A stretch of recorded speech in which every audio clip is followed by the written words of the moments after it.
문재인 정부 때는 재임 기간 5년 동안에 1,200조 정도가 늘었어요. 그럼 이제 60개월로 나누면은 한 20조 정도 월. 네. 근데 지금 이재명 정부 지금 현 대통령 임기부터 시작해서 3개월까지 한 150조 정도가 늘은 한 40조 정도가 매월 는 폭이죠. 그럼 문재인 정부 때보다 2배 이상 네, 지금 빠르다. 뭐 몇 개월 안 됐으니까, 네, 그러니까 2배 정도가 더 늘어나는 수치로 지금 나오고 있는데.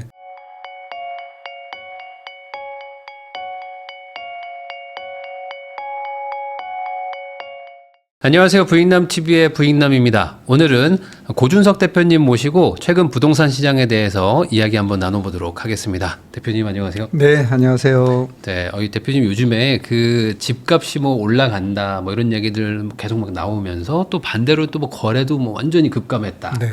그러다 보니까 이제 기사만 보면은 좀 헷갈리는 부분들이 좀 있기도 하고. 네, 있죠. 네, 그래가지고 한번 좀 여쭤보려고 하는데 최근에 이제 한국부동산원에서는 서울 아파트값 상승폭이 뭐 다시 확대됐다 뭐 이런 내용도 좀 있고 네. 또 부동산 R114에서는 뭐 하락 전환했다 뭐 이런 얘기들도 있는데 네. 물론 뭐 통계마다 뭐 약간 기준의 차이는 있겠지만 현장의 지금 분위기는 어떻습니까? 현장의 분위기는 지금 뭐 전세집 구하기도 지금 힘들고. 네. 예산을 가지고서 해당 지역에 가보면은 좀 더 올라간 가격으로 나와 있고, 그래서 이제 매매 물건을 이제 보더라도 매매 가격도 많이 올라가 있는 상태고, 지금 이제 현장에서는 이렇게 올라가는 걸로 전세, 월세, 매매 가격이 올라가는 걸로 이제 현장에서는 그렇게 지금 진행이 돼 가고 있는 건데, 두 기관 간에 이제 다소 이제 뭐 어디는 상승했다, 어디는 하락했다, 이거는 뭐 아파트 단지 표본이 다를 뿐만 아니라 기준이 틀린 거죠. 네. 네. 또 이제 규제를 하게 되면은 거래량이 완전히 줄어들잖아요. 네. 그러면 예전에는 뭐 100건을 가지고 그 평균값을 가지고서 매매 지수를 매겼는데 100건 거래가 안 일어나니까 한두 건 가지고서 평균값을 내다 보니까 과잉 일반화의 오류가 나타날 수도 있다. 네. 그래서 어디는 올라갈 수도 있고 어디는 증여를 통해서 주변 시세보다 싸게 뭐 양도를 하게 되면은 떨어진 가격으로 나타날 수 있잖아요. 자, 이런 게 이제 표본으로 잡히게 되면은, 기준으로 잡히게 되면은 뭐 일부 예, 그런 일부 데들은 지역에서는 가격이 떨어지고 일부에서는 뭐 올라가고 이렇게 된 건데, 뭐 KB 지수를 보더라도 매매 지수는 지금 계속 1015 이후에도 우상향하는 걸로 나타나고 있습니다. 그 말씀해 주신 것처럼 뭐 이제 막 증여하고 막 그런 분들 건들도 막 있다 보니까 뭐 한 25억 하다가 갑자기 17억 뭐 이렇게 찍히고 뭐 이런 것들도 있더라고요. 네, 있죠. 예전 같았으면 거래가 좀 많을 때는 뭐 그런 게 이제 희석되는데 네. 이제는 그런 거 하나하나도 이제 몇 개 없으니까. 네. 그러면서 이제 지역별로 좀 이렇게 좀 착시 현상 같은 것들이. 네. 그러면 이제 전반적으로는 그 소위 말하는 이제 선호 지역들은 좀 상승세가 여전하다. 이렇게 보면 될까요? 네, 서울 한강벨트 중심, 특히 강남 상구 중심으로는 뭐 네. 꺾이지 않고 있고요. 다른 지역은 뭐 부합 내지 강부합, 서울 이제 외곽 지역은 뭐 이 정도 수준인데, 그럼에도 불구하고 내년에 사실은 이제 입주 물량이 올해보다도 더 줄어드는 걸로 지금 발표되고 있기 때문에 내년에는 조금 더 가격이 특별한 어떤 정부의 부동산 대책이 안 나오면은 네. 시장은 더 이제 우상향할 가능성이 높다, 이렇게 보는 거죠. 최근에 그 거래량이 뭐 10분의 1 토막 났다. 뭐 이런 얘기들도 막 들리는데 네.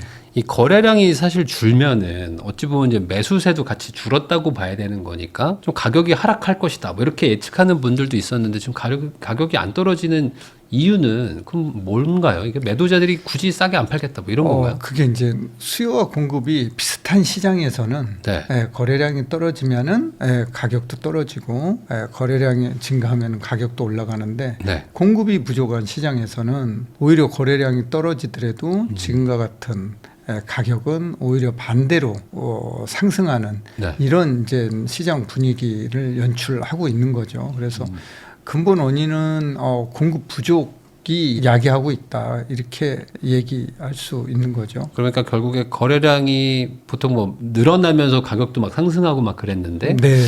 그 반대로는 또 작동이 안 하는 거군요. 네, 지금 네. 거래량이 줄어도 가격이 안 떨어지고 계속 가고 있다. 네, 지금 뭐 공급이 부족한 시장에서는 그렇게 될 수밖에 없다. 이게 결국에 토어제가 적용되고 하면서 이제 전세 낀 물건, 월세 낀 물건을 못 파니까 매물도 줄고, 근데 뭐 매수자들은 막 그만큼 안 줄어서 결국에는 또 수요 대비 공급이 또 다시 또 이렇게 수요가 좀 더 많은. 그렇죠. 이 구조는 안 깨졌다는 건가요? 네, 그러니까 대기 수요는 그대로인데, 네. 그러니까 뭐 1년에 결혼하는 쌍이 작년 2024년 기준으로 한 22만 쌍 정도 네. 되고, 이혼하는 가구가 한 9만, 한 8천, 7천, 뭐 10만은 안 되지만, 재혼하는 가정이 또 한 4만 5천에서 네. 5만 정도 이 정도 되거든요. 그러니까 결혼하는 쌍 50% 정도는 뭐 집을 장만했다고 하더라도 네. 50% 10만은 대기 수요잖아요. 네. 예, 매년 일어나는. 그다음에 또 이혼을 하게 되면은 같은 집에 살 수 없잖아요. 네.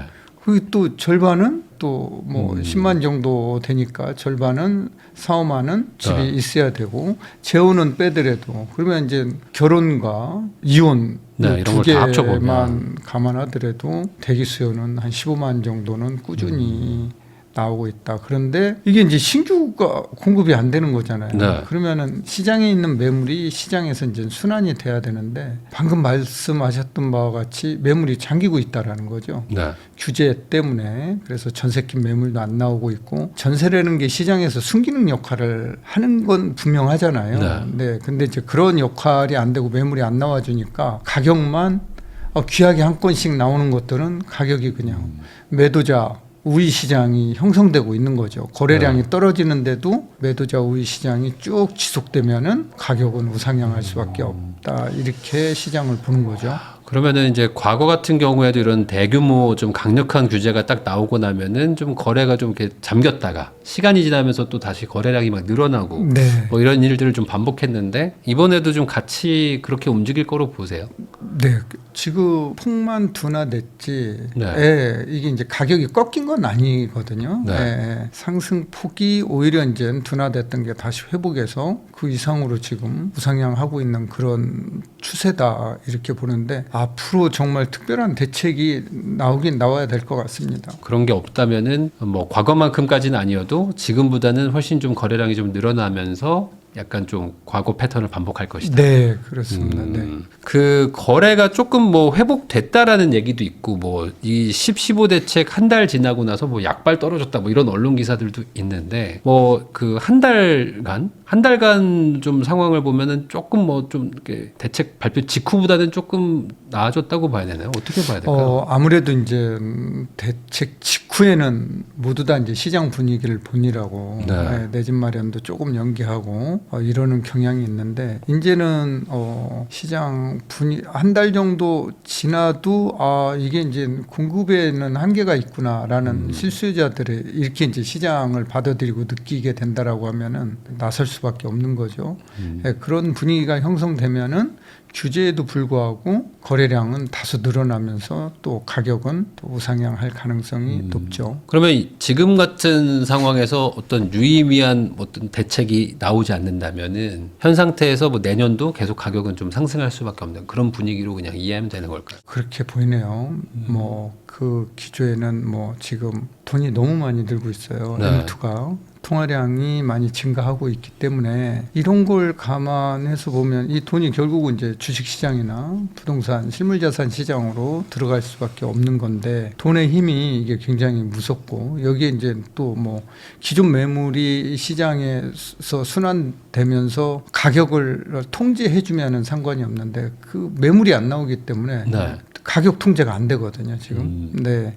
그래서 신고가가 계속 창조되고 있는 거거든요. 네. 그래서 이러한 현상을 막으려면은 매물을 끌어내야 된다라는 거죠. 기존 다주택자들이 가지고 있는 매물이 시장에 나와서 가격을 뭐 고정시키거나 뭐 낮출 수는 없겠지만 뭐 더 이상 뭐 천정부지로 올라가는 이런 것들은 막아줘야 된다라는 거죠. 네. 그 말씀하신 게 저도 공감이 되는 게, 최근에 이제 집 사러 다니는 분들 얘기를 좀 들어보면은, 예를 들어 뭐 실거래가, 직전 실거래가는 11억인데 지금 나와 있는 호가는 막 13억이래요. 근데 그것도 매물이 뭐 2개밖에 없어요. 그래서 이걸 사야 됩니까 말아야 됩니까 막 이걸 고민하고 계시는 분들이 있는 거예요. 그러니까 이제 기존의 실거래가가 기준이 아니라 네. 매도자가 내놓는 금액이 기준이 그러니까요. 돼버리는 그런 세상이 왔습니다. 그러니까 매물이 너무 적으니까 네, 네. 이거 안 사고 싶다고 해서 대안이 없는 거잖아요. 대안이 없는 거죠. 네. 그래서 이제 필요한 사람은 그 금액을 2억 또 사야 원을 더 되고. 주더라도 사면은 그게 또 신고가가 되는 거고 네. 다음 내놓는 사람은 또 두 채 중에 거기서. 한 채는 나 이거에 안 팔어 15억에 팔을래 이렇게 되는 거죠. 네. 네, 그래서 이제 계속 가격은 우상향하는 이런 흐름을 보이는데 이게 한 건이 거래됐다라고 해서 아파트 단지 만약에 3,000세대다. 네. 3,000세대의 가격이 다 올라가는 이런 형국으로 지금 비치고 있는 거거든요. 지금 이런 것도 지금 네 그래서 뭐 그 3,000세대 단지가 한 달에 평균적으로 한 20건이 거래됐다. 네. 그 20건의 평균 가격이 매매 지수로 잡히면은 좋은데 한두 건 거래된 게 매매 지수로 잡혀버리면은 가격이 많이 올라간 걸로 이렇게 네. 보이잖아요. 네. 또 마찬가지로 떨어질 때도 그러는 거고 표본을 조금 다시 조금 늘려야 된다. 좀 늘려서 봐야 될 필요는 있을 것 같아요.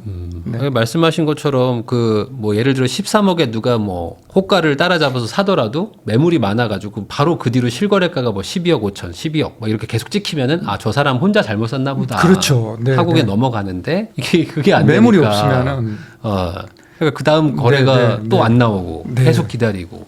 이런 상황이 또 반복될 것 같다는 얘기를 이제 해주신 것 같습니다. 지금 지방 대도시들로 돈이 좀 간다 이런 얘기도 좀 있거든요. 네. 이거 어떻게 보세요? 지금 가기는 쉽지 않은 상황이고요. 왜냐하면은 지방으로 가려면은 임대사업자에 대한 규제가 네. 완화가 돼야 되는데 아파트에 대해서 임대사업자, 법인 임대, 개인 임대사업자에 대해서 보유세라든가 취득세라든가 이런 혜택이 또 전혀 없고 양도세 만약에 뭐 미분양 아파트를 매수했을 때 나중에 뭐 특례 기간 적용을 해줘서 네. 뭐 비과세 일부를 해준다든가 전액 해준다든가 이런 지금 완화가 없거든요.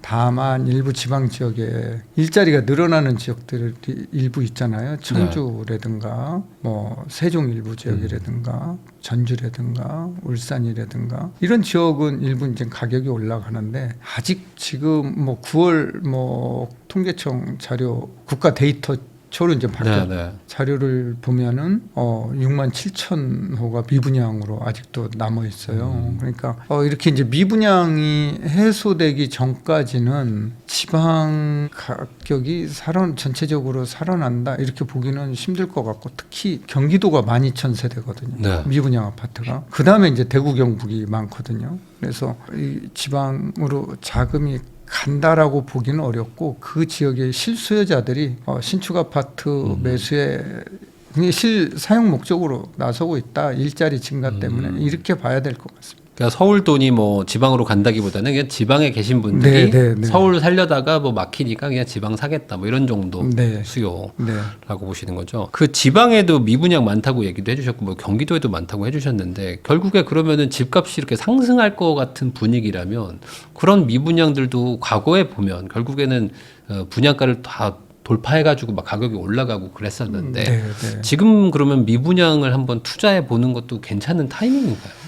투자하려면 세금 때문에 사실은 네. 고민들이 많은 거죠. 보유세라든가. 네, 또 법인으로 하더라도 법인 그렇죠. 또 보유세 다 내야 되고 네. 취득세가 또 12% 되니까 투자할 수 있는 길이 다 막혀 있어요. 그래서 어떻게 보면 이제 임대사업자 규제를 풀어주면은 임대사업자들이 시장에서 그런 좋은 매물을 투자를 해서 시장에 네. 매물로 숨기는 역할을 또 하는 거잖아요. 전월세를 놓으면은. 네. 또 임차인들은 새 아파트에서 조금 가격이 싼 가격으로 살 수 있는 이런 이제 부분들이 있는데 임대사업자를 조금 활성화 시켜주면은 지금 올라가는 전월세 가격 상승률도 막을 수 있잖아요. 5%로 제한을 해놓는데, 뭐 이거에 의해서 10년까지 임대사업하고 배제 혜택 주겠다라고 하면은 이렇게 천정부지로 올라가고 있는 전월세 가격, 결국은 이 전월세 가격이 올라가는 거는 임차인들의 주거 비용을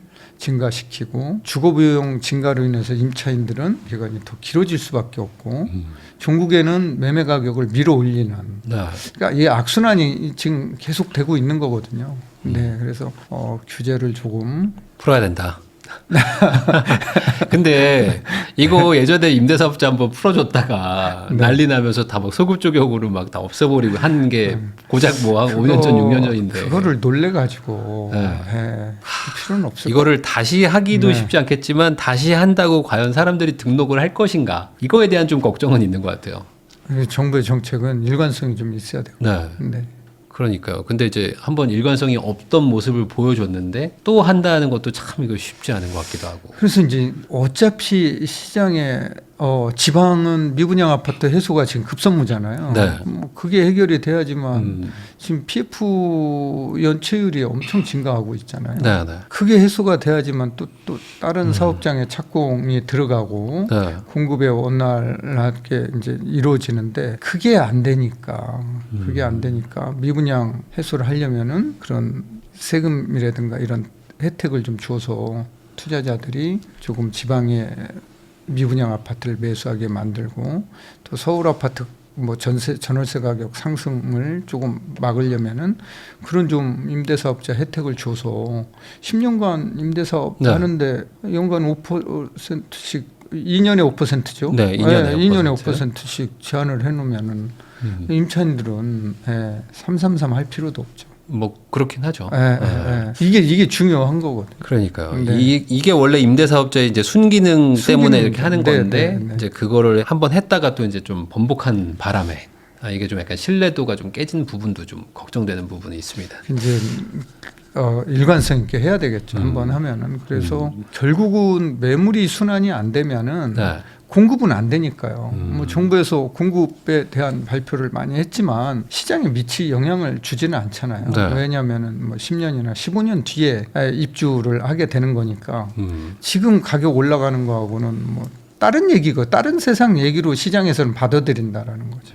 그러면은 올해 기준으로 보면은 뭐 아까 말씀하신 뭐 강남이나 뭐 한강벨트 이런 데들의 상승률이 연 단위로 봐도 막 엄청 높았거든요.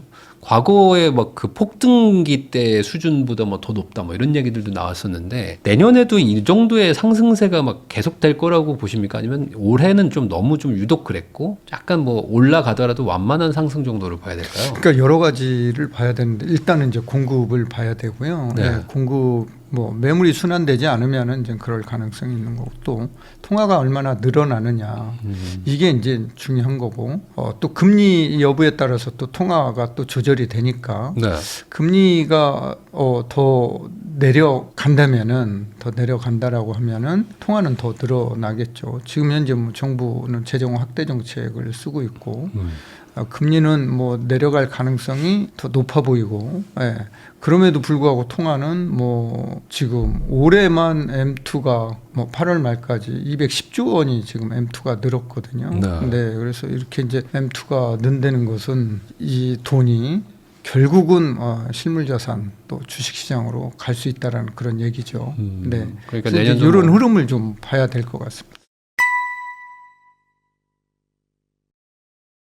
JWM 대표님이시죠. 고준석 대표님하고 이야기 나누고 있습니다. 그 최근에 이제 노무현 정부 이후 뭐 역대 정부 통화량 증가량 이런 것들을 좀 비교 분석을 해주셨다고 하는데 최근 통화량의 상승률이 문재인 정부 때보다 더 많이 돈이 풀리고 있다. 뭐 이런 얘기도 있어요. 이게 좀 사실인가요? 지금 이제 역대 정부를 보면은 김대중 정부 때부터 지금 현재 우리 이재명 대통령까지 보면은 400조에서 뭐 한 600조 사이에 늘었는데 네. 문재인 정부 때는 재임 기간 5년 동안에 1200조 정도가 늘었어요. 그럼 이제 60개월로 나누면은 네. 한 20조 정도 월. 네. 근데 지금 이재명 정부 지금 현 대통령 임기부터 시작해서 3개월까지 한 150조 정도가 늘은 한 40조 정도가 매월 는 폭이죠. 그럼 문재인 정부 때보다 2배 이상 지금 빠르다. 뭐 몇 개월 안 됐으니까, 그러니까 2배 정도가 더 늘어나는 수치로 지금 나오고 있는데 특히 이제 통화량이 느는 게 이게 이제 주식시장으로 네. 어찌 들어가는 게 아니라 일부는 부동산 시장으로 갈 수 있기 때문에 이게 이제 문제가 될 수 있다라는 거, 집값 상승의 원인이 될 수 있다라는 거죠. 그래서 네. 한은에서도 고민이 많이 되겠죠. 예, 기준금리를 더 내려야 함에도 불구하고 어떻게 보면은 이 집값 때문에, 집값 안정화 때문에 못 내리는 이런 경우도 아마 있으리라고 보여집니다. 그러면 결국에 통화량하고 이제 뭐 서울 뭐 아파트 가격하고 뭐 수도권 집값하고의 또 상관계수가 상당히 높은가요?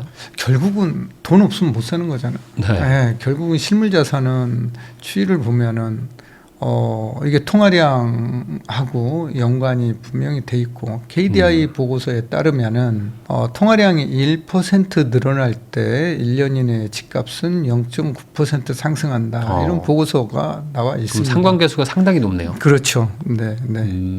그러니까 이제 지금 현재 뭐 40조면은 10% 정도 네. 느는 거죠. 단순 계산하면 한 9% 올라갈 수 있는 정도의 통화량이 지금 풀리고 있다.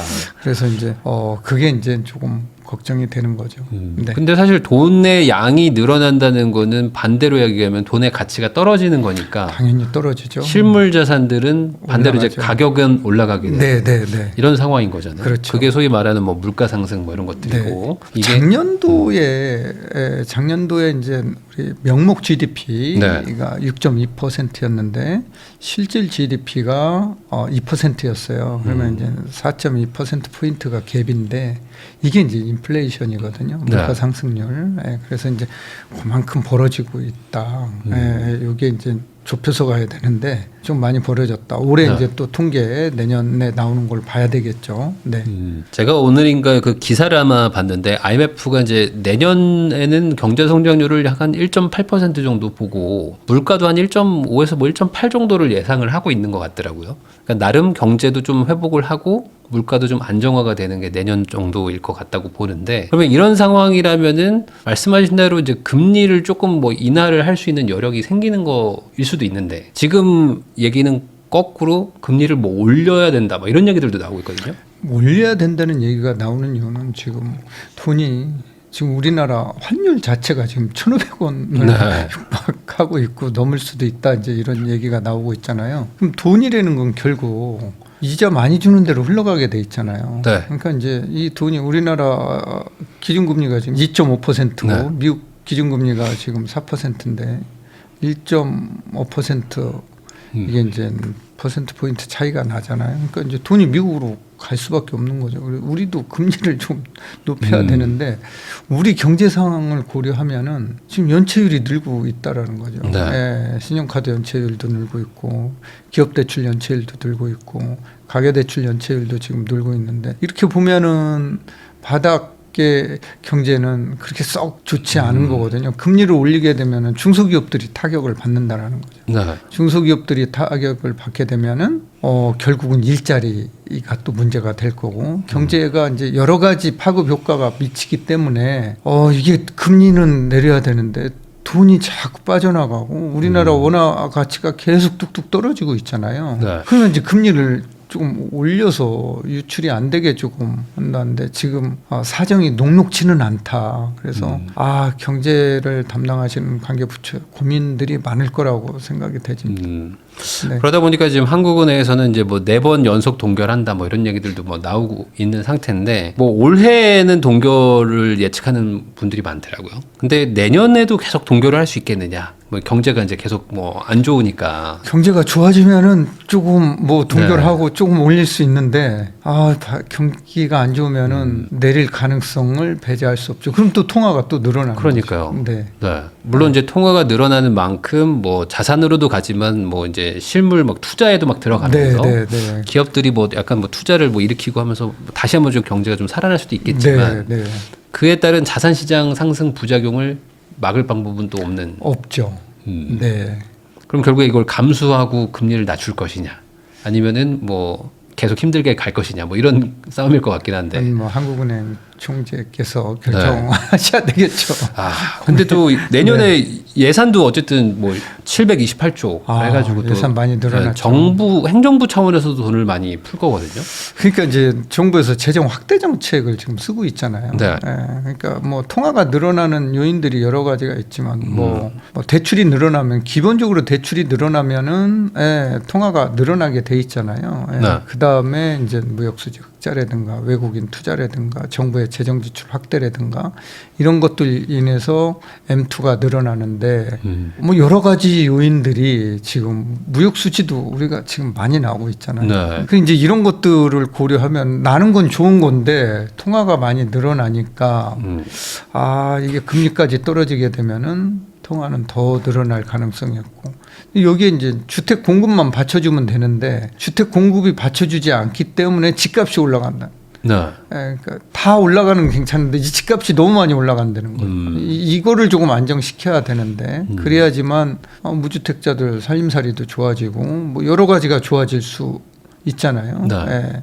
근데 이제 집값이 뛰어버리니까 전 월세 가격도 뛰고 그러니까 이제 부담이 이제 증가되는 거죠. 그러니까 집이 100개가 있을 때 유동성이 늘어나는 거랑 집이 200개가 있을 때 유동성이 늘어나는 거랑 틀리죠. 결국에는 가격 상승률의 차이가 있을 거니까 네. 결국에 공급이 돼야 되는데 당장은 뭐 방법이 없지 않습니까? 근데 그러니까 이제 이게 이제 우리가 시장을 나눠봐야 될 게 지방 시장은 또 괜찮잖아요. 네. 공급이 많으니까. 수요 대기 수요가 거기는 그렇게 많지 않고 네. 지금 있는 물량 가지고도 충분하니까. 네. 그래서 결국은 이러한 규제, 이런 통화 흐름 속에서도 오르는 데만 오른다.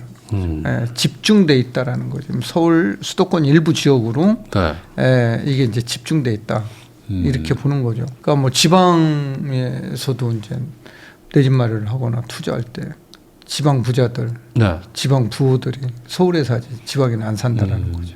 그러다 보니까 이 늘어나는 유동성을 흡수할 만한 그릇으로 지금 현 정부는 주식 시장을 얘기하고 있는 것 같고 그 유동성 늘어나는 건 어쩔 수 없다. 그러면은 부동산이 아니라 주식으로 돈을 몰아가지고 주가를 올리는 거는 어쨌든 뭐 집값에는 뭐 반대된 영향일 수 있는 거니까 골로 가려고 하는데 그 대표님은 이제 투자자문 상담도 해주시니까 실제 좀 부자들을 만나보면은 부자분들이 지금 국장 이쪽에 투자를 하겠다 이런 거에 대해서 좀 어떤 수준을 부자들이라고 해서 주식 투자를 안 하는 거 아닙니다. 다 네.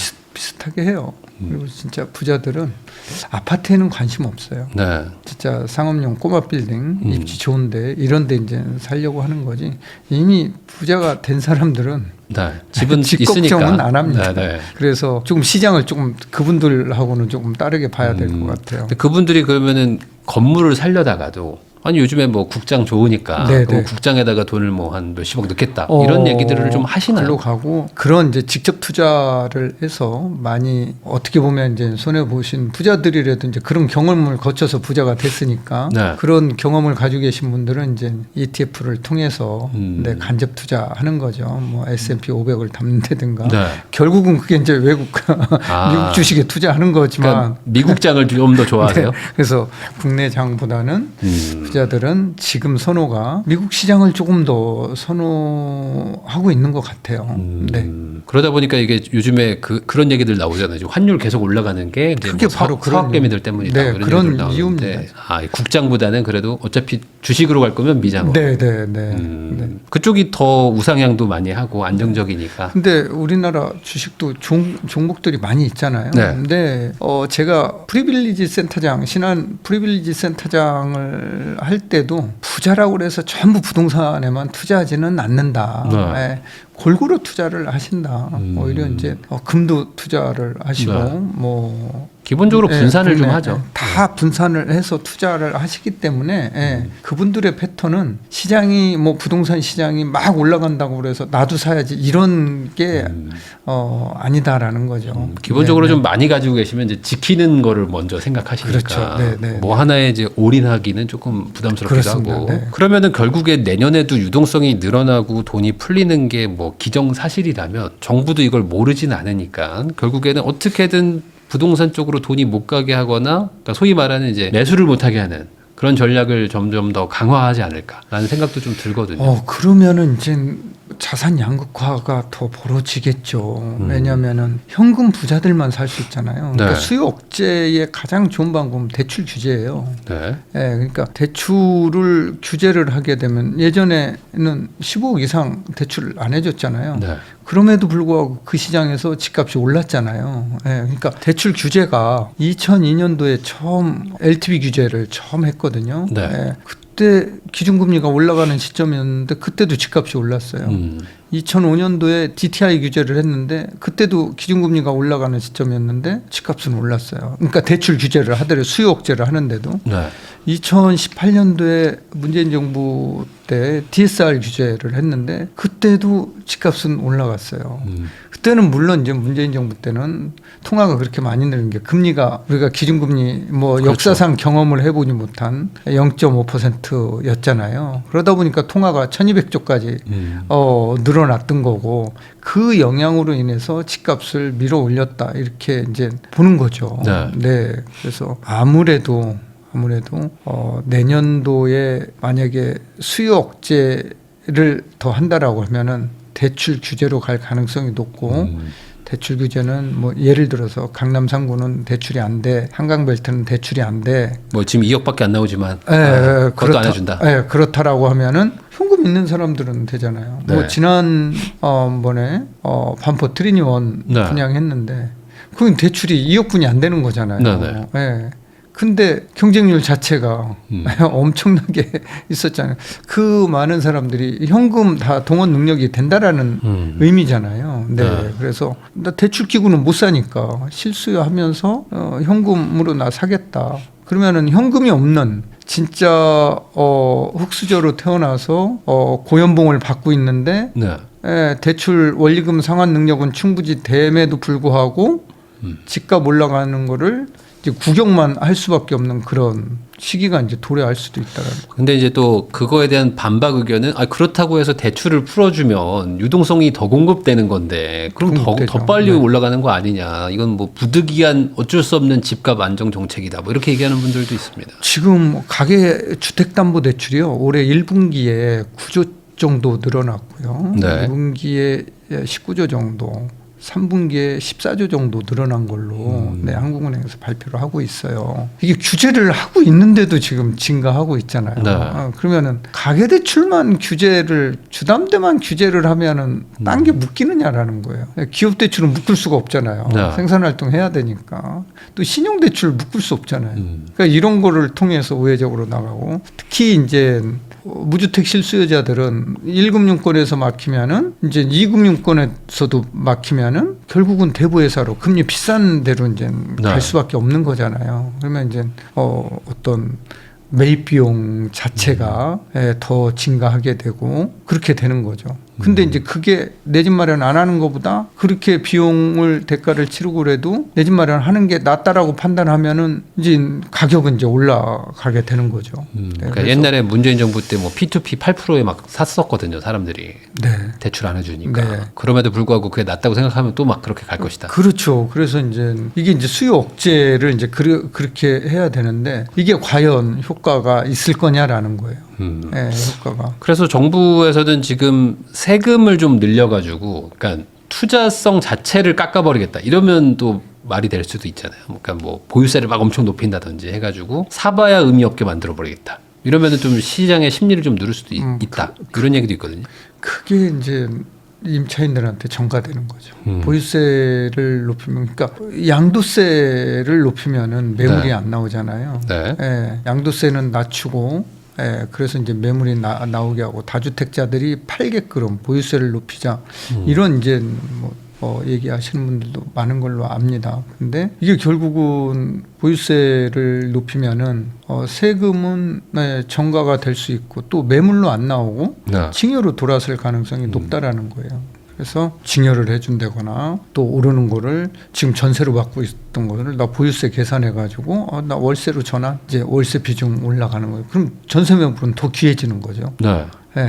월세 부담, 이제 서울도 이제 뉴욕처럼 월세 가격이 엄청 비싼 도시가 될 수 있다라는 거죠. 그러면 결국에 궁극적인 해결 대책은 공급을 더 많이 늘려주고, 그리고 이제 공급이 확실히 늘어날 거라는 시장의 뭐 기대가 확신이 될 때까지 유의미한 정책을 발표한다든지 뭐 이런 것들이 아니면은 쉽지 않겠네요. 그렇죠. 그러니까 유의미한 정책은 기존의 매물이 시장에서 순환되게 할 수 있는 그런 유의미한 정책이 나와야 된다. 네. 그러려면은 최소한 지금 뭐 얘기하는 거래세 같은 걸 좀 많이 낮춰가지고 좀 매물이 나오게 한다. 그러면 그 소위 말하는 다주택자 규제를 완화시키는 건데 네. 그쪽으로 갈 수 있을 거로 보세요. 그게 쉽지는 않아 보여요. 근데 그게 맞는 답이거든요. 네. 예. 그래서 역대 정부들 뭐 지난 파이낸셜 뉴스 네. 인용을 하고 뭐 같이 있지만 그걸 인용을 해보면은 역대 정부들 집값 상승률을 보면은 규제를 완화했던 정부에서는 집값이 마이너스가 됐고 또 이명박 정부 때 마이너스 성장률 5년 동안에 집값은 박근혜 정부 때는 한 10% 서울 집값이 오른 걸로 돼 있고 문재인 정부 때는 60% 이상 오른 걸로 지금 나와 있고 윤 정부 때는 마이너스 지난 정부 근데 문재인 정부 때나 윤 정부 때나 바뀐 게 아무것도 없거든요. 정책만 바뀌었을 텐데 기조를 어디다 두느냐에 따라서 틀려집니다. 그러면 이번에 좀 그런 식의 어떤 어찌 보면 완전히 지금 가는 방향과 이제 180도 다른 방향일 수도 있는데 그렇게까지 극단적인 정책의 유턴 이런 것들이 이번 뭐 연말 연초에 나올 수 있을 걸로 보세요? 저는 나오기가 쉽지 않을 것 같은데요. 그게 방향이 맞긴 하지만 글로 가기가 쉽진 않다. 네. 규제 완화하기가 쉽지는 않아 보여요. 그렇게 따지면은 여러 가지 지금 대표님 얘기를 종합해 보면은 뭐 내년에도 뭐 집값 하락을 기대할 만한 요소는 별로 없겠네요. 저는 그렇게 예상을 합니다. 네. 만약에 뭔가 조정이나 뭐 좀 하락이 온다면은 어떤 걸로 올 수 있을 거로 보세요? 만약에 온다면? 일단 하락이 온다라고 하면은 뭐 수요가 정말 급감해서 급감하는 뭐 IMF 같은 거 그런 게 뭐 와가지고 그런 어떤 뭐 정말 그 체계적 리스크가 체계적 위험이 발생을 해야 되겠죠. 그런 게 이제 뭐 여기서 얘기하기는 그렇지만 뭐 전쟁 나고 막 이런 그런 게 체계적 위험이죠. 근데 이제 그런 어떤 게 하면은 우리 경제, 우리나라 뭐 신용 등급이나 여러 가지 문제가 있으니까 그러겠죠. 그러니까 지금 집이 문제가 아니야. 뭐 이렇게 할 정도로 이제 사람들이 막 심각한 어떤 상황에 빠질 때, 공황에 빠져야 되겠죠. 그러니까 집주인들이 결국에 공포감을 느껴야지만 집을 막 던질 거 아닙니까? 근데 지금은 집주인들, 소위 말하는 이제 매도자들이 공포감을 느끼는 장은 아닌 것 같거든요. 대표님 어떻게 생각하세요? 매도자들이 그렇게 뭐 급하게 팔거나 이런 것보다도 증여하는 쪽으로 선회할 가능성이 높겠죠. 규제를 세게 하게 되면은. 그래서 그런 시장 분위기는 아닌 것 같아요. 그러면은 요즘에 얘기 나오는 게 그 1주택자 장기 보유 특별 공제를 너무 과하게 해준다. 지금 80% 해준다. 뭐 이거를 뭐 없애거나 팍 줄이자. 뭐 이런 얘기들도 나오고 있거든요. 만약에 그런 게 되면은 조금 나올까요? 나오기는? 뭐 안 나올 수야 없겠죠. 나올 수야 있겠지만 결국은 매물 잠김 현상이 또 더 길어지겠죠. 저는 그게 걱정되더라고요. 이번에 만약에 어떤 뭐 세금 증세든 뭐 이런 것들을 한다고 해도 과거에 한 5, 6년 전에 이미 그때 한번 세금 엄청 맞았던 분들이 안 팔았더니 결국에 더 올랐다.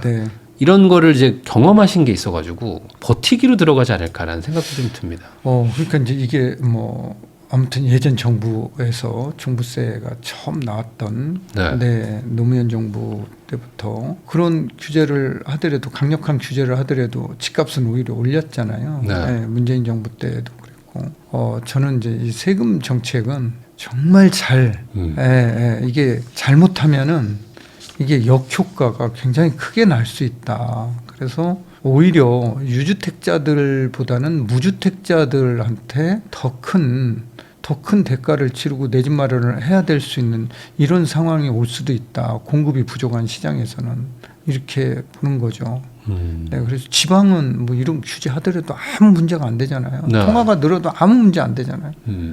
집을 내놔도 안 팔리는데. 수요와 공급이 거기는 이제 안 맞으니까. 그러니까 이제 이런 시장을 대처하려면은 아무튼 우리 몸도 이게 피가 순환이 돼야지만 몸이 건강하잖아요. 피가 한 군 딱 동맥경화가 걸리면은 순환이 안 되면은 건강하게 못 살잖아요. 그러니까 시장도 마찬가지인 것 같아요. 부동산 시장도 이게 이제 순환이 되면은 가격도 어느 정도 통제가 되고 하는데 그렇지 못했을 때는 부작용이 생길 수 있다. 특히 세금 정책은 잘 해야 될 것 같아요. 세금 같은 거는 이제 혈관을 순환시키기보다 오히려 막는 네, 역할을 그래서 할 수 있다. 뭐 대통령께서 대통령 후보 시절에 세금으로는 집값 잡지 않겠다 이렇게 네. 분명히 말씀하신 이런 부분이 정말 시장을 잘 보고 계신다. 저는 그렇게 생각을 했거든요. 대통령께서 와 이게 정말 시장을 정확하게 보고 계시는구나. 세금으로 잡을 것 같았으면 뭐 역대 정부에서 다 세금으로 잡았겠죠. 네. 네, 그게 안 되니까. 네, 네.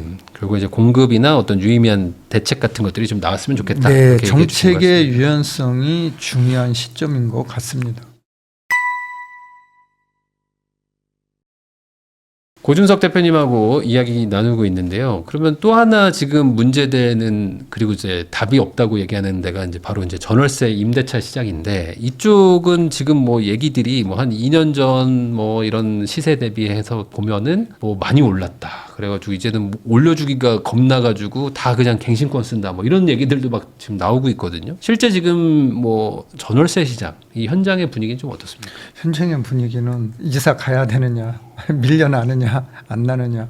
그래서 계약갱신권을 네. 정말 조마조마하게 쓰고 있다. 또 소유자가 입주하거나 직계 좀비속이 들어온다라고 하면 비워줘야 되잖아요. 네. 계약갱신권 사용할 수 있음에도 불구하고 사용 못하는 경우가 발생하는 사람들은 밀려나는 그런 상황인 것 같아요. 그래서 네. 계약갱신권을 사용한 사람들은 반드시 2년 뒤에는 딴 지역으로 그 주변 지역에서는 못 살겠죠. 네.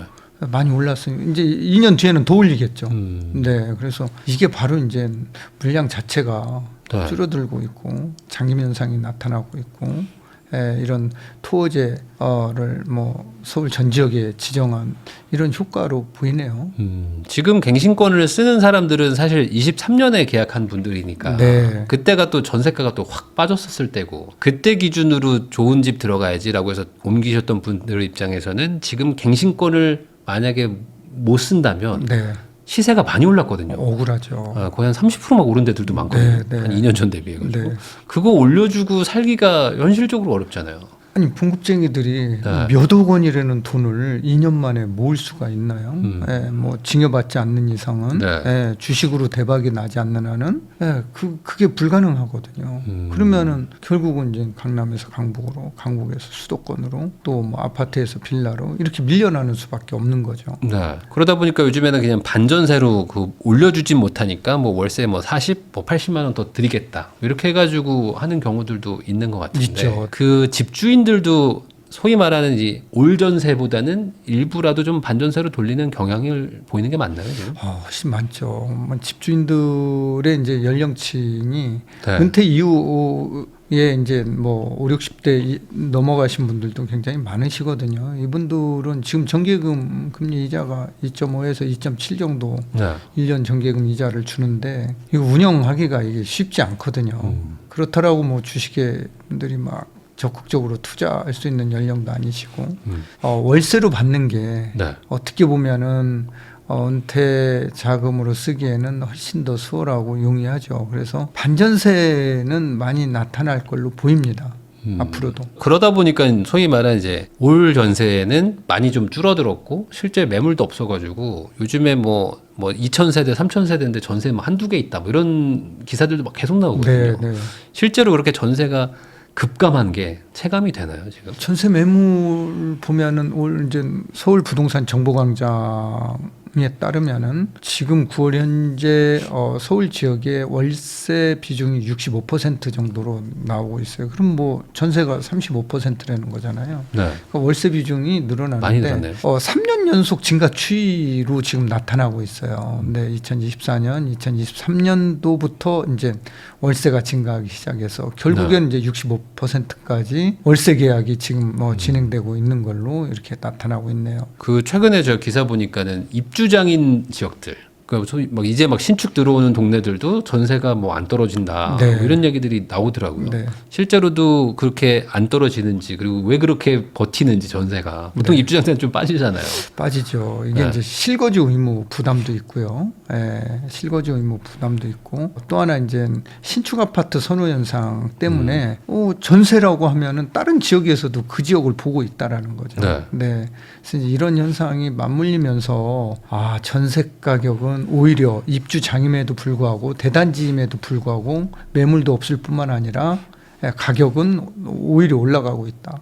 이렇게 보는 거죠. 그 내년에는 서울은 정말 입주량이 완전 급감하는 수준이긴 한데 경기도도 한 반토막 나더라고요. 뭐 네. 평년에 비해서는. 그러면 내년에는 뭐 경기도 쪽에도 소위 말하는 전세난 뭐 이런 것들이 좀 올 확률이 있을까요? 일부 지역에서만 지금 지금 경기도의 미분양 아파트가 12,000세대 정도 되거든요. 네. 그래서 이제 이런 지역은 좀 피해 가야 될 것 같고요.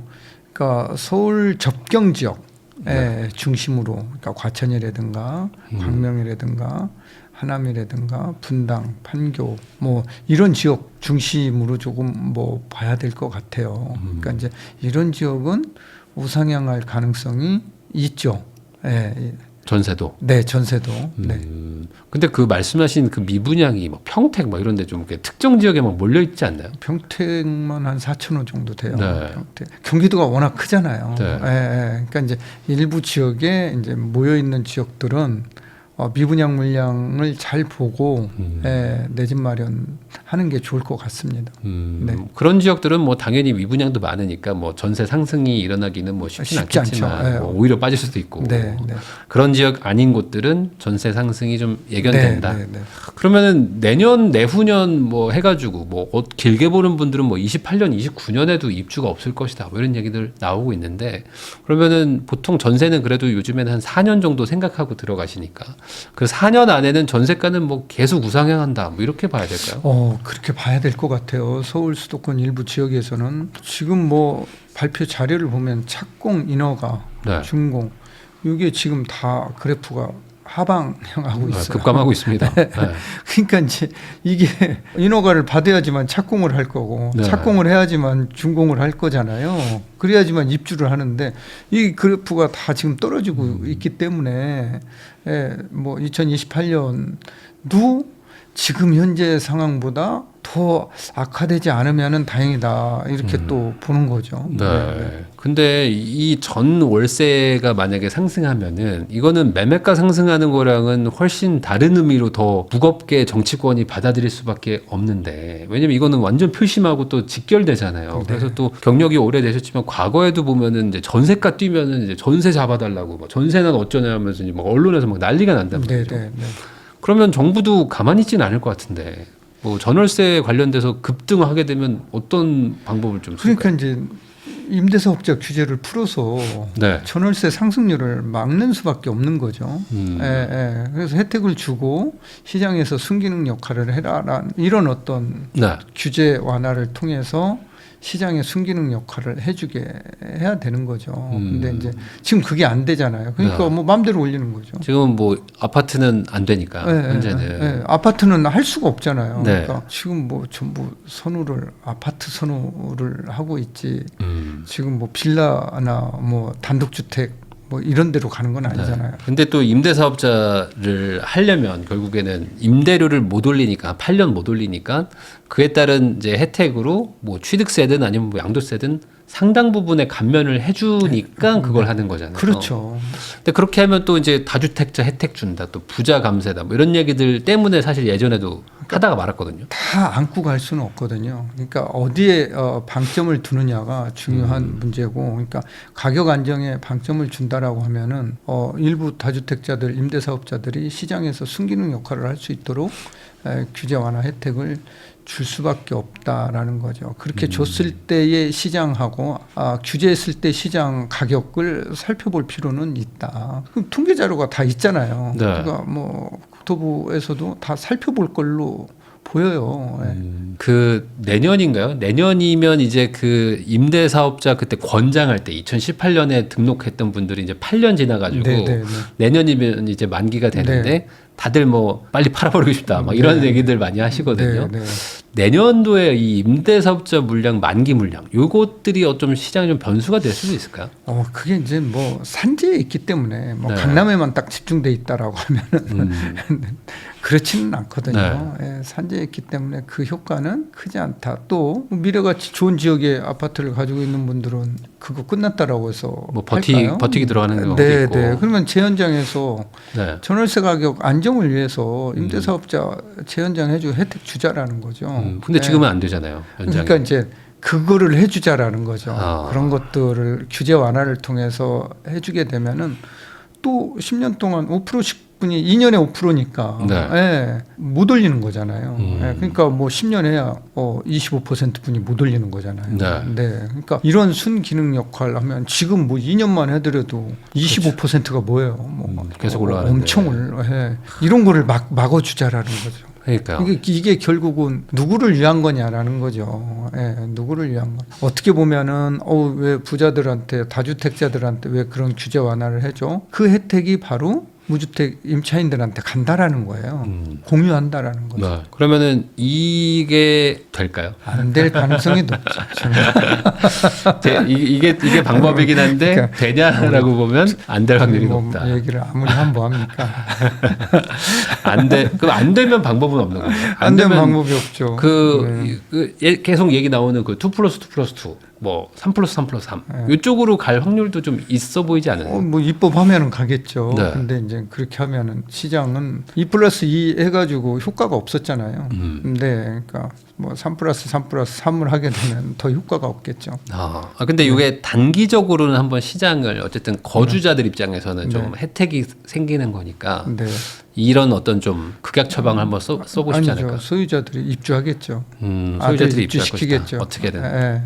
입주해서 올려서 내보내겠죠. 오히려 이제 평안하게 살던 분들이 나가야 되는 그런 이제 상황을 또 도래에 맞이할 수가 있습니다. 그게 공감되는 게 지금 15대 책 딱 나오고 나서 지금 집주인들이 들어오겠다고 얘기를 통보 받았다. 나 네, 어떡하냐 하는 분들이 지금 뭐 많죠. 채팅에 막 써요. 네, 네. 네. 지금 걱정이라고 어떻게 해야 될지 모르겠다. 집 사야 되냐고 뭐 이런 얘기들 하시거든요. 네, 네. 그러면은 오히려 지금 이런 그 임차인 보호 정책들이 늘어나면 늘어날수록 이제 임대인들은 뭐 자기가 실거주를 한다든지 공실로 만들면서 어떻게든 대응을 할 것이다. 네, 네. 그런 개념으로 가는 거죠. 그러니까 혜택이 아니라 이제 규제 일변도로 가면은 네. 이분들도 뭐 살 길을 찾는 거니까. 그렇죠. 그러면 이제 아무튼 임대인 입장에서는 네. 뭐 무조건 내보내려고 하겠죠. 333을 주는 네. 임대인은 없을 거예요. 그러니까 부산에 살다가도 서울로 입주해서 살 겁니다. 뭐 토요일 일요일만이라도 와서 산다고 뭐 이런 사람들도 뭐 있을 수도 있고. 네, 네, 네. 그게 이제 그러니까요. 부작용이 크게 나타날 수 있다라는 거죠. 오히려 전세 대란을 일으킬 수 있다. 이렇게 보는 겁니다. 그래서 외국이나 뭐 이런 선진국 같은 경우는 다 이제 민간에서 이제 임대 사업자를 좀 활성화를 시켜가지고 그렇습니다. 혜택을 좀 주면서 네, 이제 네. 일종의 좀 상생으로 가는데 그렇죠. 우리는 좀 그게 잘 안 돼요. 부자의 타켓이 찍혀버려요. 그러니까 이제 임대사업자 규제를 할 게 아니라 네. 완화를 통해서 진짜 시장에서 순기능 역할을 할 수 있게 네. 뭐 정책이 좀 나와야 될 것 같아요. 사실 다주택자를 더 권장을 해야 이제 신규 빌라나 뭐 오피스텔도 분양받고 하면서 그걸로 이제 그런 또 시장들이 전월세가 살아나고 공급되고. 공급이 되고 또 분산이 되고 수요가 이런 시장이 형성이 돼야 되거든요. 그게 딱 막혀버리면 안 돼요. 그러면 이런 상황에서 결국에는 이제 전 월세를 살던 분들 입장에서는 이제 계속 불리해지는 상황으로 가는 건데 말씀하신 것처럼 이제 뭐 밖으로 밀려 나가든 빌라나 뭐 오피스텔로 가든 뭐 이렇게 하실 거 아니에요. 뭐 어쨌든 뭐 돈을 올려줄 수 없으면 대응을 해야 되니까 네. 그거 노리고 지금 빌라나 오피스텔 투자가 또 유망하다 이렇게 생각하시는 분들도 있을 것 같거든요. 이 부분은 어떻게 보세요? 일단은 부동산은 환금성이 떨어지는 거에는 자본 수익이 잘 안 생겨요.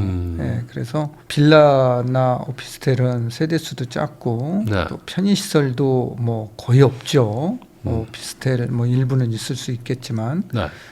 또 지금 현재 주거 트렌드 자체가 아파트 커뮤니티로 바뀌고 있어요. 그래서 그런 데는 정말 실거주 목적이 아니라면은 투자 목적으로는 해서 하기는 뭐 쉽지 않아 보입니다. 제가 왜 여쭤봤냐면 지금 빌라나 오피스텔은 어쨌든 임대사업자가 또 되니까 네, 네, 그거 하려고 하시는 분들도 좀 있길래 네. 요건 좀 리스크가 있을까요? 네, 있죠. 계속 임차인을 막 보호하는 정책들이 막 많이 나오니까. 저는 하지 말려고 합니다. 그러니까 주택이라면 그냥 아파트 정도만. 네, 네, 네. 그러면 아파트 다주택을 하는 거는 별로 좋은 방법은 아니겠죠? 다주택. 저는 주택 하나만 뭐 2개 정도까지는 네. 뭐 되면은 사도 되는데 네. 그 이상 세 채 네 채 이렇게 가지고 있는 거는 큰 의미 없다.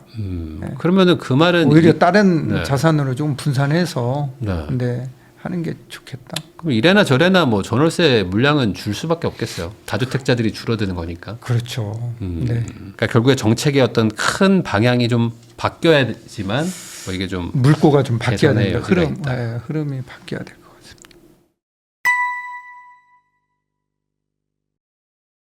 JADUWM 대표님이시죠. 고준석 대표님하고 이야기 나누고 있는데요. 그러면 지금 상황에서 이제 무주택인 사람들은 이제 집을 어떻게 마련을 해야 되냐 이거 가지고 이제 제일 고민들이 많으신 것 같아요. 그거 고민이죠. 네, 특히 이제 대출 규제도 있고, 그리고 거기다 이제 막 토어제니까 막 실거주까지 해야 되고, 그런데 이거 나 어떡하지? 뭐 여기서 이제 막히는 분들이 많거든요. 기본적으로 무주택자들은 그럼 빨리 집을 마련하는 건 맞는 건가요? 지금 이런 현상 지금까지 쭉 대표님하고 얘기를 해왔잖아요. 예, 근데 어차피 모든 지금 상황이 내년에도 떨어질 가능성보다 올라갈 가능성이 조금 더 높은 거잖아요. 네. 그렇다라고 하면은 무주택자들은 뭐 작은 계획이 서 있으면은 뭐 당장 사야 되겠죠. 하지만 뭐 자금 계획이 아직 정확하게 준비가 안 돼 있어서 지금 전월세에 네. 산다라고 가정을 해보면은 정부에서 지금 지원해주고 있는 정책자금 대출 이런 것들을 좀 잘 활용을 하자.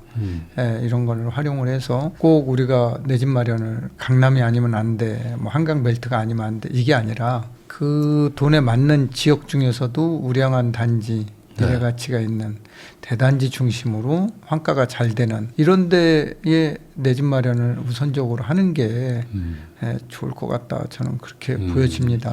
이게 과거라면은 갭 투자라도 좀 해놓고 나는 네. 좀 딴 데 가서 살면 되는데 지금은 이제 소위 말하는 갭 투자도 안 되잖아요. 다 안 토어제니까. 되죠. 네, 네, 그러면은 어떤 분들 입장에서는 내 돈에 맞춰서 집 살라니까 야, 내가 도저히 저기서 출퇴근 안 되는데라는 거기까지 뭐 멀리 가야 네, 된단 네, 말이에요. 네. 아파트 살려면. 네. 그럼에도 불구하고 가야 될까요? 조금 막 1시간 반 멀더라도, 걸려. 조금 멀더라도 내 집 마련을 안 하면은 계속 네. 집값은 올라가고 근데 월급 모아가지고서는 집 사는 이 기한 자체가 더 길어질 수밖에 없다라는 거죠. 네. 그래서 조금 출퇴근이 조금 다소 불편하더라도 저는 내 집 마련을 조금 하는 게 좋을 것 같아요. 정책자금 대출, 디딤돌 대출 같은 거를 좀 네. 받아서 활용을 좀 해야 될 것 같아요. 그러면은 그 뭐 그런 정책 자금을 받을 수 있을 만한 집들은 대부분 뭐 서울 외곽이나 뭐 경기도에서도 뭐 완전 막 핵심 도시보다는 약간 뭐 한 칸 옆에 있는 뭐 이런 곳들이 많을 텐데 그런 곳들을 살려고 하시는 분들이 지금 제일 걱정되는 게 막 맨날 뭐 좋은 동네만 간다고 하니까 이거 사가지고 별 의미도 없을 것 같은데 괜히 사는 거 아니야? 뭐 이런 걱정들도 있거든요. 요 시간이 지나면은 결국에 아직 뭐 전고점을 회복 못하거나 뭐 횡보하고 있는 곳들도 과거처럼 다시 좀 이렇게 올라간다 이렇게 보세요. 그럴 가능성이 없다. 이렇게 얘기할 수는 없죠. 어차피 이 실물자산 가격이라는 것은 그 지역으로의 이제 수요자가 분산이 되거나 이동하게 되면은 올라갈 수밖에 없는 거고. 그래서 뭐 돈 있으면 강남 상구에 사야 되겠지만 네. 강남 상구 못 사기 때문에 나는 평생을 전월세 살아야 된다. 이거는 아니라는 거죠. 네. 조금 강남 상구나 한강 벨트보다도 조금 덜 오른다 하더라도 떨어지지 않을지요. 물가 상승률 정도의 뭐 상승률을 보이는 지역에서 그래서 이제 그 지역에 그 동네마다 다 대장이 있잖아요. 네. 대장 아파트를 사야 된다라는 거죠. 네. 그 아까 대표님이 말씀해주신 대로 결국에 이제 M2 통화량의 증가가 이제 예상이 된다면 물론 뭐 똘똘한 한 채 기조가 있기 때문에 좋은 동네에 돈이 뭐 더 갈 수는 있겠지만 그렇다고 뭐 안 좋은 동네라고 돈이 안 가는 건 아니다. 이 정도로 이해하면 되는 겁니다. 네. 결국에 유동성의 그 어떤 효과는 다 받긴 받을 것이다. 그러면은 무주택자들이 차라리 지금 속 편하다라고 얘기하시는 분들도 있거든요. 왜냐면은 1주택이신 분들은 뭐 있는 거 팔리지도 않고 뭐 세입자 있으면 못 팔고 막 이런 상황도 있어가지고 그 무주택이신 분인데 전세가 막 1년 반 남았어요. 이런 분들은 차라리 지금 저 그냥 나갈게요 하고 빠지고 나가가지고 집을 사는 게 나을까요? 살 수 있다면은 그냥 주인한테 얘기하고 먼저 나간다고. 1년 반 뒤에 나가면 지금 살 수 있는 돈인데 1년 반 뒤에는 상승이 예측된다라고 하면 지금 빼는 게 낫겠죠. 지금 행동으로 옮기는 게. 네. 그러니까 어떤 분들은 요번에 계약갱신 청구권을 쓸 수 있는 상황인데 써야 되나요, 안 되나요? 뭐 이거를 고민하는 분들도 저는 있어요. 내 집 마련하는 게 좋을 것 같아요. 지금은요. 네. 그 대출이나 뭐 이런 것들에서 좀 제약이 있어도 네. 그래도 그냥 그거에 맞춰서 사는 게 네. 근데 이제 이 대출이 2년 뒤에 풀린다는 보장도 없잖아요. 그런 것 뭐 막히면 더 막혔지. 네. 풀린다는 보장이 없고. 풀어주진 않을 것 같은데. 이런 상황 속에서 상승이 예측되기 때문에 하락이 예측되면은 우리가 이렇게 하겠는데 네. 계약갱신 청구권 행사에서 2년 더 뭐 전세 사려도 괜찮다라고 얘기하겠는데 지금 그런 상황은 아닌 것 같아요. 네. 그러면 반대로 지금 1주택자이신데 뭐 그 집을 전세 주고 나도 어딘가에서 뭐 전세나 월세 살고 계시는 분들도 좀 있거든요. 네, 네. 이런 분들 중에서 아, 이 집이 막 너무 마음에 들진 않고 그냥 요번에 팔려고 했는데 갑자기 토어제 걸려가지고 지금 못 팔게 된 케이스. 이런 분들은 지금이라도 세입자랑 좀 협의를 해가지고 이사비를 뭐 주더라도 집을 내보내고 팔아서 뭐 갈아타게 하든지 뭐 이렇게 하는 게 좋을까요? 뭐 그렇게 하는 게 뭐 좋겠죠. 어차피 그 집을 팔아야지만 갈아탈 수 있기 때문에 네. 그 집이 묶여 있으면은 갈아탈 어떤 자금 마련객이 방법이 막막하잖아요. 집이 있으면 대출 자체가 LTV가 0이니까. 네. 네, 그래서 그렇게 하는 게 낫겠죠. 네. 그 강남의 막 비싼 아파트들은 꼭 거꾸로 지금 세입자가 그 이사 나가주는 거에 대한 권리금을 요구한다 뭐 이런 얘기들이 좀 돌거든요. 네. 뭐 몇 천만 원 달라. 그럼 나가주겠다. 뭐 네, 네. 나 안 나가면 어차피 못 팔지 않냐. 네. 이러면서 막 반협박도 하는 경우도 있다는데 그럼에도 불구하고 한번 계산기를 두드려 봐서 이사비든 위로금이든 줄 수 있으면 네. 주고 뭐 갈아타는 게 네. 나을 수 있다. 위로금이 조금 올라갔네요. 예전에는 이사비 정도였는데 네, 이제는 뭐 위로금이 천 단위가 훨씬 넘는 분들도 있더라고요. 위로금이 조금 많이 올라갔네요. 네. 그게 오히려 세입자분들한테도 나쁘지 않은 거일 수도 있을 것 같아요. 나쁘지 않죠. 네. 세입자가 조금 뭐 그 주변으로 갈 수 있다라고 하면은 위로금 받고 뭐 어차피 본인 집이 아니기 어차피 때문에 나가야 되니까. 몇 천만 원 뭐 위로금을 받을 수 있다라고 하면은 그렇게 받고. 이제 물론 몇 천만 원은 뭐 수십억짜리 집 얘기를 한 거고 그렇습니다. 뭐 몇 억짜리 정도는 뭐 이사비 정도 네, 받겠지만. 이사비. 네, 네. 그러면은 이런 상황에서 좀 아직 안 오른 지역을 보는 게 좀 맞나요? 아니면 그래도 좀 아직은 좀 가던 애가 좀 더 간다라고 네. 봐야 되나요? 안 오른 지역보다는 오르는 지역은 분명히 이유가 있거든요. 네, 오르고 있는 지역, 오른 지역을 보는 게 작은 계획이 된다라고 하면은 네. 보는 게 좋겠죠. 근데 요즘에 뭐 대출도 막히고 다 막혀가지고 한 1년 전에 집 살려고 했을 때는 뭐 20억짜리 알아보던 분들이 지금은 뭐 한 13억, 14억 알아봐야 되는 상황이 와버린 경우도 있거든요. 대출이 안 되니까. 소득 대비 이제 네, 그렇죠. 자산이 적으신 분들은. 네. 그래서 저는 도저히 이거는 아닌 것 같다. 뭐 1년 전에는 내가 이 동네 보다가 갑자기 이걸 내가 어떻게 사냐 뭐 이러시는 분도 그래도 있어요. 사야죠. 그래도 사야 된다. 네, 왜냐하면 제가 여기 나와서 네. 지금 대표님하고 방송하기 시작한 게 되게 맞아요. 제가 오래됐- 팔으라고 한 적은 한 번도 없어요. 맞아요. 그때마다 사라고 다 했잖아요. 네네. 그러니까 이제 이 부익남 TV만 잘 보고 했어도 내 집 마련하신 분들 네. 많지 않을까요? 그렇죠. 뭐 이 네. 채널에 이제 뭐 집 사서 다행입니다. 이렇게 댓글 많이 달리거든요. 네, 네, 네. 근데 꼭 안 사고 떨어질 것 같다라고 하고 뭐 2년 전 가격 생각하고 10년 전 가격 생각하고 오늘의 가격을 인정하지 않으면은 네. 뭐 행동으로 옮길 수가 없는 거죠. 그런 분들이 의외로 많으세요. 그렇죠. 네. 그러니까 나중에 뭐 갈아타더라도 지금 우선 살 수 있는 거를 사는 게 좋겠다. 그렇죠. 그러면은 평수도 좀 고민되거든요. 평수. 왜냐면은 25평으로 좀 크기를 낮추면 동네를 좋은 데 갈 수 있는데 같은 돈으로 33평을 좀 고집하면 동네가 좀 더 외곽으로 막 나간단 말이에요. 네, 네. 근데 25평들이 또 약간 좀 요즘에 또 많이 비싸져 있기도 하고 네, 네. 여기서 또 막 고민들이 있으신 것 저는 같아요. 25평 사라고 하고 그래도 싶습니다. 25평. 네. 어. 지방에 가면 뭐 70평, 80평도 살 수 있어요. 네. 그러니까 좀 작더라도 네. 입지 좋은데 좋은 동네 사는 게 맞다. 같은 금액이라고 하면은 근데 평수 큰 그게 거보다는 25평하고 33평이 뭐 사실 가격이 막 엄청 차이 안 나는 동네들도 좀 있거든요. 네, 그러니까 네. 그만큼 25평의 선호도가 높아서 그런 걸 수도 있겠지만. 예전에 9평이 이제 8사였잖아요. 네. 근데 5구로 내려왔는데 돈이 이제 밀리는 거죠. 예전에는 그 돈 가지고도 8사를 다 샀는데 이제는 8사는 못 산다라는. 그래서 이제 5구가 9평이 돼. 이제 9평이 또 내려갈 이제 4구로 내려갈 수 있어요. 5구에서. 그 말은 이제 사람들이 넓은 평수를 포기하고 차라리 좋은 동네 가서 살겠다. 좋은 동네 가서 5구 사겠다라는 거죠. 집이 좀 작더라도 네, 네. 동네가 더 요즘 중요하다. 5구도 되게 좋아요. 방 3개, 화장실 그렇죠. 2개. 그러니까 신축 아파트는 굉장히 좋습니다. 그래서 저는 좋은 동네에 5구를 사라라고 말씀. 차라리 네, 그 네, 33평이 크게 뭐 가격 차이가 많이 안 나더라도 네. 그 차이도 사실은 부담되는 사람들이 많으니까. 네. 사실 요즘에 이제 대출 규제가 강해지니까 그 1, 2억도 사실 이제 부담돼요. 그렇죠. 예. 근데 집 살 때는 몇 천도 커요. 맞아요. 예, 몇 그거 천도 없어가지고 커요. 못 사니까. 네. 그것 때문에 막 엄마한테 돈 빌려 안 돼. 뭐. 그러다 포기하는 경우도 있잖아요. 네. 하긴 요즘에 트렌드가 뭐 좀 작은 거는 그래도 감수할 수 있어도 동네가 더 멀어지는 거는 확실히 사람들이 좀 견디기 힘들어하는 것 같기도 합니다. 아무래도 좀 중심부로 가려면 25평을 사는 게 좋다. 네. 반대로 그러면 한 18평 뭐 이런 것들 네. 그런 것들에 대한 수요는 좀 제한적이지 않을까? 신혼이라고 하면은 네. 뭐 사도 될 것 같아요. 네.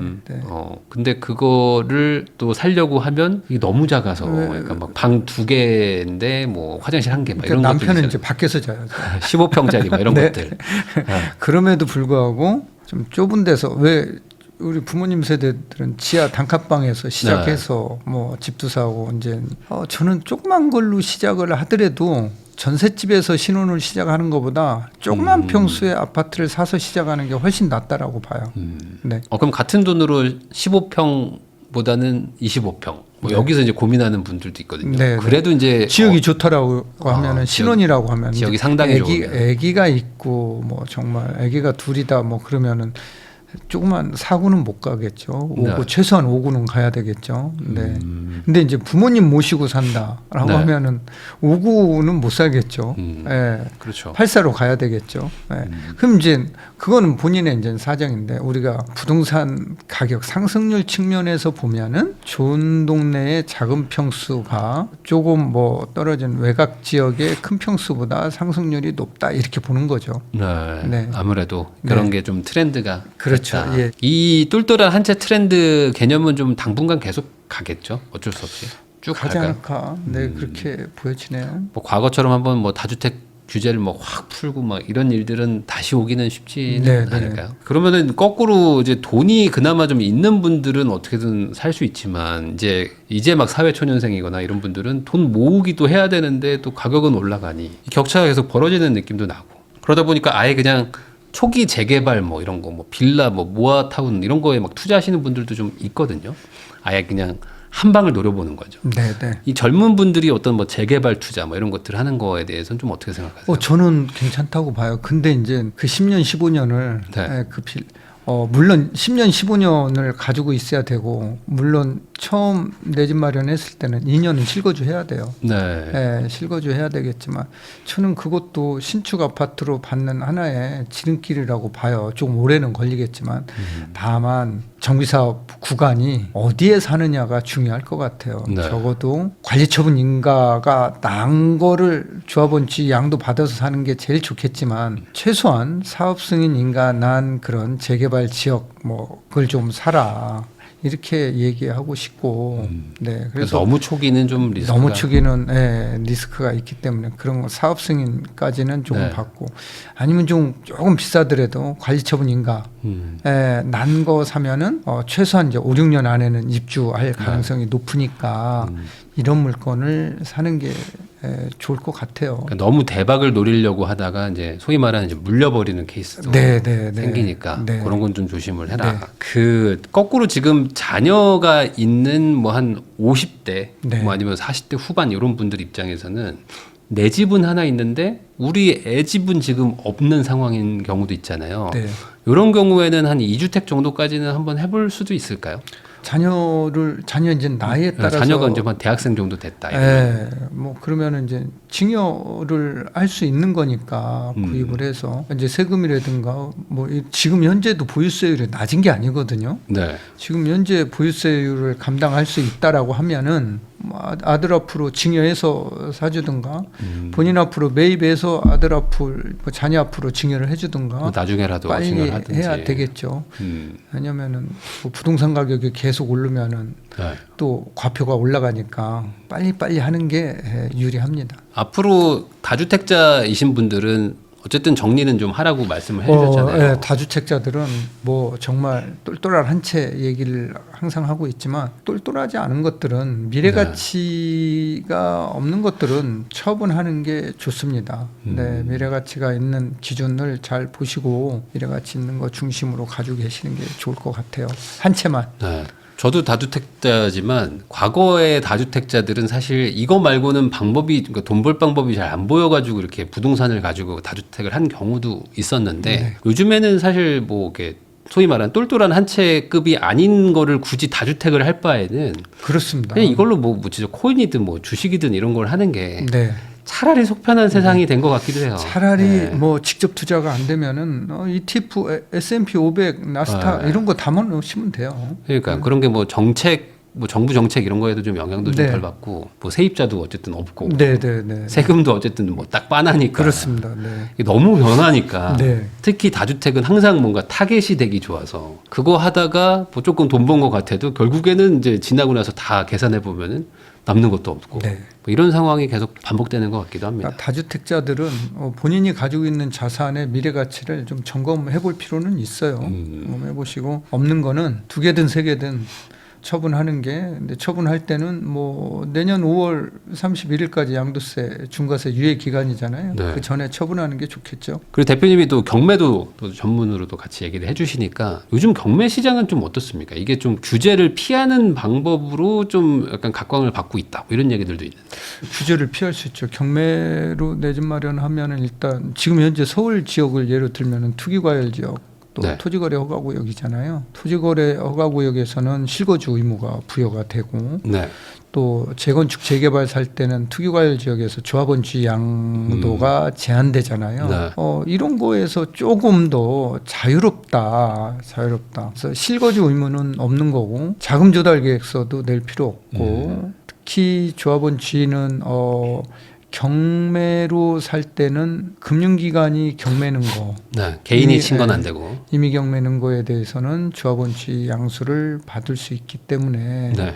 또 뭐 공매 같은 경우도 신탁재산 제외하고 압류재산이나 국유재산은 다 받을 수 있기 때문에 이런 것들 경공매로 사면은 좋겠죠. 네. 요즘에 그래서 이 경매 경쟁률이 뭐 엄청 높다. 뭐 시세보다 더 비싸게 산다. 뭐 이런 기사들도 막 나오거든요. 그러니까 이제 살 때는 시세보다 비싸게 사면 시세로 사면은 이제 실거주도 해야 되고 그렇죠. 뭐 뭐 그런 게 이런 있으니까. 부분들이 있으니까 이걸로 사면 이제 전세 놓을 수 있잖아요. 그래서 실거래가보다 비싸게 사는 경우도 가끔 있는데 1차 법사가 네. 그러니까 1차 법원 감정가 기준으로 보지 말고 시세 대비 몇 프로 좀 싸게 살 필요는 있다. 그런데 현재 지금 법원에서 경매 진행되고 있는 물건은 1차 감정가가 6개월 전이나 1년 전에 매겨진 거예요. 네. 6개월 전이나 1년 전에는 올 초에는 가격이 좀 쌌죠. 지금 많이 올라와 있는 상태니까.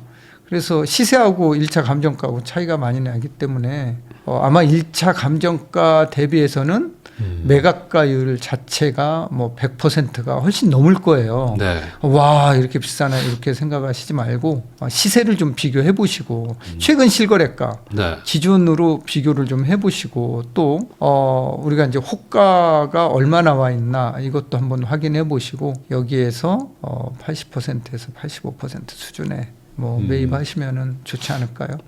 아무래도 이 아파트 경매는 그래도 경매에서는 제일 그래도 좀 쉽고 안전한 축에 속하잖아요. 뭐 법적인 문제들도 좀 적고 그러니까 그런 것도 한번 관심을 가져보시면 네. 나쁘지 않다. 이렇게 얘기해 주신 것 같습니다. 지금까지 JADUWM의 고준석 대표님을 모시고 부동산 이야기 나눠봤습니다. 전반적으로 시장의 상승세를 뭐 막기에는 지금 엄청난 대책들이 나오지 않으면 쉽지 않다라는 이야기를 해주신 것 같고, 그 대책은 사실 뭐 정해져 있는데 그 대책들을 정말로 이제 현 정부가 뭐 발표를 할지, 이게 이제 가장 큰 관전 포인트인 것 같아요. 이런 내용들도 여러분들 잘 참고하셔가지고 투자에 도움이 되시기를 바라면서 저도 대표님하고 인사 나누겠습니다. 오늘 나와주셔서 감사드립니다. 네, 감사합니다.